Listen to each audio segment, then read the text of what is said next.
Europe's leaders are not sitting idly by as the Russian invasion of Ukraine rages on. Not only are they supporting Ukraine heavily with financial aid and military hardware, but they also just unveiled extraordinary plans to invest in continent-wide defenses, plans that have left even the U.S. in a state of disbelief. The news came on July 9th, when European Commission President Ursula von der Leyen delivered a bold and urgent warning to leaders across the continent during a speech in the European Parliament. Tonight, 728 drone attacks on Ukraine have taken place. It is the highest number in a day since the beginning of the war. 728 drones. And if we look at this battlefield, we see very clearly the war still rages on. The threat from Russia remains. And this is the reality we must always keep in mind when we discuss defense. We cannot rely on others to defend Europe. The defense of Europe is our responsibility.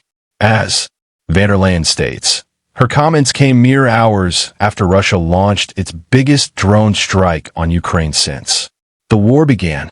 The record-breaking strike involved over 700 attack and decoy drones in total, targeting multiple regions across the country, including the capital city of Kyiv and the city of Lutsk, situated not far from the border with Poland and home to various Ukrainian armed forces airfields.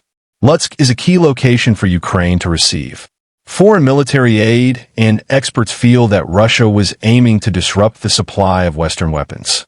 In the wake of that attack, Ukraine's President Vladimir Zelensky stated that it came precisely at a time when so many efforts have been made to achieve peace, to establish a ceasefire, and yet only Russia continues to rebuff them all, proving once more that Russian President Vladimir Putin appears utterly uninterested in any real prospect of peace and intends to continue his aggressive illegal invasion for as long as it takes to get what he wants. Evidently, Bond agrees with this as she then went on to detail her rearm plan, which calls for a colossal $937 billion, $800 billion in military investment combined with another 175 billion, 150 euros billion in loans to support procurement programs all across the European Union. We all apprehend the urgency. We've made a huge step forward since the European Council in March. We have set out our White Paper Readiness 2030. We have the Rearm Europe plan, which laid out the necessary tools to deliver on the surge of investment, and we have facilitated the investment of up to 800 billion euros in defense. So, the surge in European defense spending that we need is now possible. On top of this comes SAFE with 150 billion euros in loans for joint procurement. 10 member states have already signaled their intention to take up loans. I expect more to join. The European Commission President went on to explain the next steps, explaining that the Commission must now get to work on planning how it intends to spend this enormous amount of money. Defense readiness is not only about how much we spend, but it's mostly about how we spend.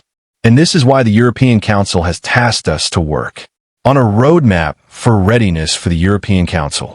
In October, we will work with member states to map their capability gaps that we have an overview, of course, in close cooperation with NATO. We will identify the common European projects for joint procurement, the flagships, so that member states spend more on interoperability and more European. This is a huge step forward for European defense. It's a clear signal that Europe is stepping up to the plate more than ever before, committing more money and more focus to its various military forces at a time of serious and impending threat from Russia. This comes after many years of certain European countries spending only limited amounts on defense, partly because they believed that they were relatively safe from any sort of invasion or conflict, and partly because they knew they could always rely on the world's biggest military power, the U.S., to assist and support them should any kind of conflict arise. But the Russian invasion of Ukraine in early 2022 changed the game entirely. It sent shock waves across Europe, reminding the continent's leaders that war truly can strike at any moment, and that even countries which seem safe may be at risk of sudden, unexpected invasion. That's why every nation has to be ready for the worst-case scenario. It's a lesson that many across Europe have had to learn the hard way. But now at last, real action is underway. And if the European Commission can keep up the pace and put together a roadmap by the time of the European Council in October, that will further cement the continent's commitment to level up its military like never before. This will bring benefits not only in the field of security, but also in job creation and the economy. As Wonderwan notes, that makes more investment to stay in the European Union, to boost our own defense industry, and to have, of course, more research and development in our member states. That is not only good for security, but it is also good for creating good jobs here at home. So, our defense industry must be enabled to consolidate, to scale up, to speed up. We expect a lot of them. That's hard work, and we should certainly not slow them down. She went on to underline the importance of speed and efficiency, and time is of the essence both because Russia is rearming fast. Let's be very clear about that. And the more we wait, the more European investment will go abroad outside the European Union.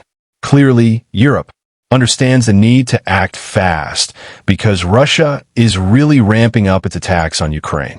They're not just getting bigger, involving the use of more drones and missiles than ever before, but also more frequent with statistics, showing that Russia has carried out around 500% more drone strikes in June and July compared to prior months.